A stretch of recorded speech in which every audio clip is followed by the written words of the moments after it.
Ana Jacinto, secretária-geral da Aresp, a Associação de Hotelaria e Restauração, é a nossa convidada esta tarde. Muito boa tarde.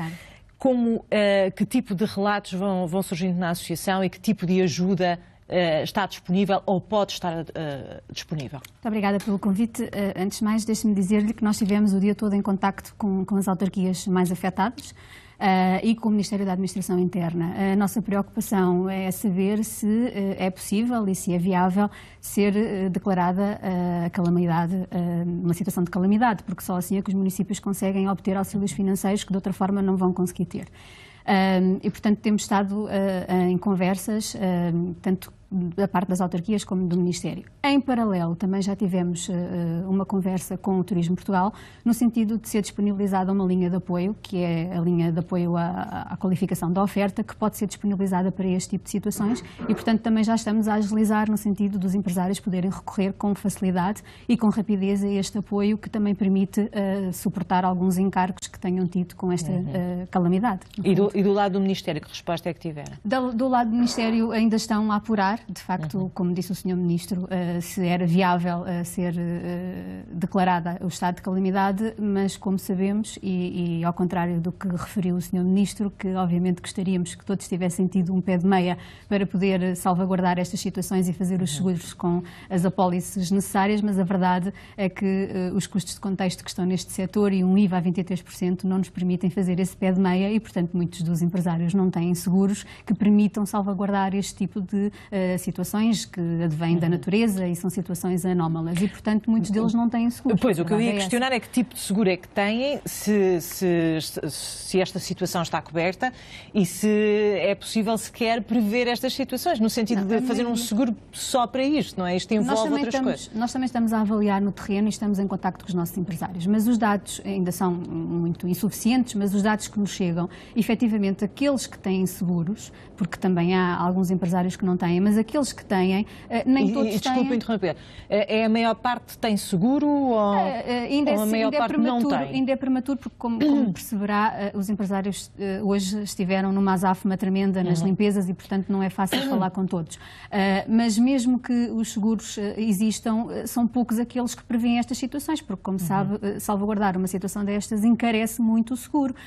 E como o Sr. Ministro dizia, fazer um pé de meia para salvaguardar estas situações é preciso haver disponibilidade financeira para isso. E a verdade é que, exatamente. E a verdade é que os empresários, com a conjuntura toda em que vivemos, e volto a repetir, com os custos de contexto que nós temos, que são enormes, e com a questão do IVA a 23%, de facto não nos tem permitido uma folga financeira para salvaguardar tudo o que temos que salvaguardar. E obviamente que isto é uma situação inesperada e obviamente que não estava previsível que viesse a acontecer. Tivesse esta dimensão, senão teria sido outra a resposta. Claro. Em relação aos contactos que têm tido com os seus associados, que tipo de estragos é que eles...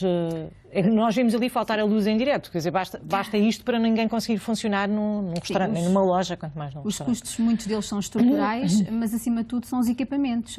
Mas obviamente que são estragos muito avultados, porque os equipamentos na área da restauração são avultados e, portanto, queremos que a dimensão dos prejuízos seja enorme, daí a necessidade e daí nós termos passado o dia em conversas, tanto com o Ministério da Administração Interna, como lhe dizia, quer com as próprias autarquias, no sentido, efetivamente, de ser decretado esta situação de calamidade, porque de outra forma os municípios não conseguem recorrer a estes financiamentos adequados para estas situações e sozinhos os empresários também não vão tomar conta do recado. É verdade que nós, em paralelo, como lhe dizia, já falámos com o Turismo Portugal, que se disponibilizou imediatamente, mas falamos de uma linha que está protocolada com a banca e, obviamente, tem os encargos de ser uma linha protocolada com a banca.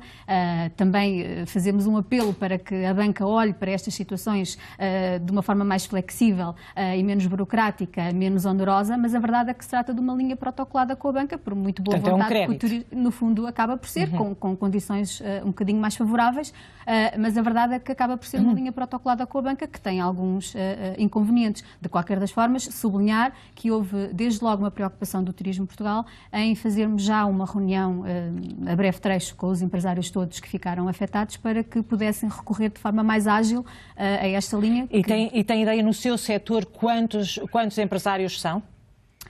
Ainda estamos a apurar, muitos deles, como deve calcular, foi difícil falar connosco porque hoje estão devastados, não é?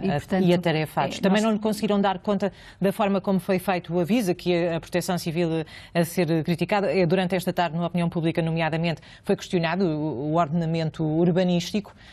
Não teve feedback nesse sentido? Ainda não.